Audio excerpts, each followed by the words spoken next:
तो भारतीय बाजारों के लिए हफ्ते का आखिरी कारोबारी सत्र एक थोड़ा सा वोलेटाइल सेशन रहा, जहां फर्स्ट हाफ में थोड़ी बिकवाली आई थी, लेकिन सेकंड हाफ में मार्केट में एक स्पाइक आया और स्पाइक के बाद बाजार को हरे निशान में तो एटलीस्ट ले ही आया। लेकिन पूरे हफ्ते के मार्केट में करीब करीब .5% के आसपास की बढ़त रही है। ये पूरा हफ्ता बाजार एक दायरे के अंदर ही कामकाज करता हुआ दिखाई पड़ा। स्पेशली स्टॉक स्पेसिफिक स्टोरीज रही।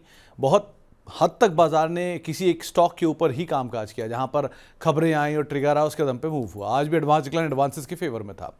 इंडेक्स के लिहाज से 1/4% की बढ़त थी। सेंसेक्स में निफ्टी करीब 1/4% ऊपर था। Mid cap index flat to negative, small cap index flat to positive. IT index में करीब 1% के आसपास की बढ़त और बैंक करीब .5% के आसपास की बढ़त के साथ कामकाज करता हुआ दिखाई पड़ा। स्टॉक स्पेसिफिक आज अगर निफ्टी के टॉप गेनर्स की बात की जाए तो आज सबसे ऊपर नाम तो बजाज फाइनेंस का 1.5% की बढ़त, इन्फोसिस 1.5% ऊपर, विप्रो 1% ऊपर और एचयूएल 1.5% ऊपर कामकाज करता हुआ दिखाई पड़ा। अगला हफ्ता आईटी के नाम है क्योंकि आईटी के नंबर्स आने हैं। गिरने वाले शेयरों में आज का बड़ा एक्सीडेंट था ट्रेंट। आज करीब 12% नीचे शेयर बंद हुआ। टाटा स्टील 2% नीचे, आयशर मोटर 1.5% नीचे, मारुति करीब 1% बिकवाली यहां पर आते हुए दिखाई पड़ी। आज मिड कैप के बढ़ने वाले शेयरों की बात की तो सबसे ज्यादा बढ़त थी आज मैनकाइंड में 3.5% ऊपर, ओला इलेक्ट्रिक 3% ऊपर, आईजीएल 3% ऊपर और औरबिंदो फार्मा 3% ऊपर, यह भी आता हुआ दिखाई पड़ा। मिड कैप के गिरने वाले शेयरों की अगर बात की जाए तो आज बीएससी 7% नीचे रहा। न्यूज फ्लोज का इंपैक्ट, बंधन बैंक 2% नीचे, नाइका 2% नीचे और आइडिया करीब 2% बिकवाली यहां पर भी आते हुए दिखाई पड़ी। स्मॉल कैप साइड पर जब बढ़ने वाले शेयर थे उसमें क्रेडिट एक्सिस ग्रामीण 4% ऊपर, खबरों के बीच देवयानी में करीब 3.5% की बढ़त, डॉक्टर लाल पैथ लैब 3.5% ऊपर और जी शिपिंग करीब 3.5% तेजी यहां पर भी आते हुए दिखाई पड़ी। स्मॉल कैप में गिरने वाले शेयरों की बात की जाए तो आज प्रेशर था नुवामा में। न्यूज फ्लोज के बीच में भी 11% टूटा, एंजल वन 6% नीचे, एबी रियल 3% नीचे और केफिन टेक करीब 3% बिकवाली यहां पर भी आते हुए दिखाई पड़ी। इसके अलावा आज एफएनडो के टॉप गेनर की बात की जाए तो उसमें बीपीसीएल 5% ऊपर, बॉश 4.5% ऊपर, मैनकाइंड करीब 3.5% ऊपर और आईजीएल करीब 3% की बढ़त यहां पर भी आते हुए दिखाई पड़ी। एफएनडो गिरने वाले शेयरों की बात की जाए तो आज प्रेशर था ट्रेंट में 12% नीचे, बीएससी 6.5% नीचे, एंजल वन 6% नीचे और जेएसएल करीब 3% बिकवाली यहां पर भी आते हुए दिखाई पड़ी।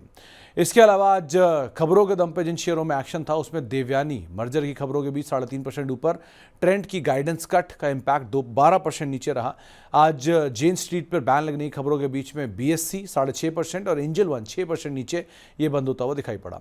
साल के नए ऊपरी स्तर बनाने वाले शेयरों में पहला नाम था ग्लेनमार्क फार्मा का 3% ऊपर, लॉरस लैब 2.5% ऊपर, मैरिको 2.5% ऊपर और फोर्टिस हेल्थकेयर करीब 1.5% की बढ़त यहां पर आते हुए दिखाई पड़ी।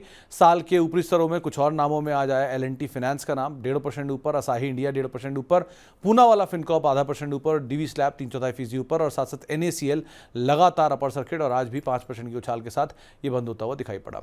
साल के नए निचले स्तर बनाने वाले शेयरों में नाम रहा ड्रीम फोक्स का 13% नीचे, जिंदल वर्ल्ड वाइड 2% नीचे और आर के स्वामी फ्लैट टू पॉजिटिव साइड पे बंद होता हुआ दिखाई पड़ा। तो ये कुछ ऐसे नाम जहां पर आज प्रेशर रहा।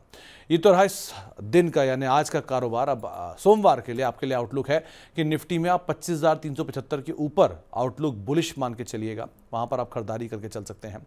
इसके अलावा आप निफ्टी बैंक में भी खरीदारी कर सकते हैं। 57,050 के ऊपर आप खरीदारी करेंगे और वहीं पर ही आउटलुक जो है थोड़ा सा बुलिश होता हुआ दिखाई पड़ेगा। तो कंडीशनल बाय रहेगी निफ्टी में भी, निफ्टी बैंक में भी। इस तरह की आप रणनीति रखिएगा। अगले हफ्ते के लिए इंपॉर्टेंट ट्रिगर है अर्निंग और अगले हफ्ते के लिए इंपॉर्टेंट ट्रिगर है पहले तो 4 जुलाई को यूएस के मार्केट बंद रहेंगे, तो लेट्स सी कैसे होता है। क्रिजैक का आईपीओ बंद हुआ आज के सत्र में, तो वो इंपॉर्टेंट है। प्लस ओपेक प्लस की बैठक है 6 जुलाई को, तो ये सोमवार के लिए एक बड़े ट्रिगर के तौर पर कामकाज करेगा। प्लस अर्निंग सीजन भी अगले हफ्ते शुरू हो जाएगा, तो बहुत सारी अर्निंग भी है, उनके ऊपर भी आपको नजर बना के रखनी है।